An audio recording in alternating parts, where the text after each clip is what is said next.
దీనిని కూడా మనం చక్కగా ఇంటికి ఉపయోగకరంగా మార్చుకోవచ్చండి. చూడండి, ఇక్కడ కింది వైపు దీనిని నేను కుట్టేస్తున్నానండి, లేదంటే గ్లూ గన్ తోటైనా కానీ అతికించుకోవచ్చు అనమాట. ఇప్పుడు దీన్ని ఇలా ఫోల్డ్ చేసుకొని ఇలా అతికించుకోవాలండి. ఇక్కడ చూడండి, నేను అతికిస్తున్నాను. అలా మనం 3 చోట్ల గ్యాప్ ఇచ్చుకుంటూ 3 పాకెట్స్ వచ్చేలాగా అతికించుకోవాలండి. చూడండి, అతికించేసాను నేను.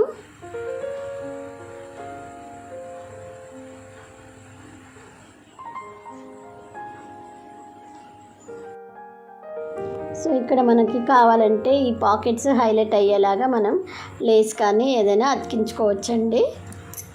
ఇక్కడ నేనేం అతికించట్లేదండి ప్రస్తుతానికి. ఇప్పుడు మనం హ్యాంగర్ తీసుకొని దీన్ని హ్యాంగ్ చేసుకోవచ్చు అనమాట. ఇలా ఫోన్స్ కానివ్వండి, లేదంటే అందులో పెట్టుకోవచ్చు అనమాట.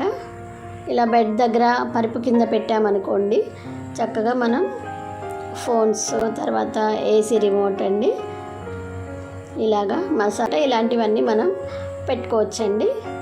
చక్కగా యూస్ చేసుకోవచ్చు అనమాట. నచ్చింది కదండి.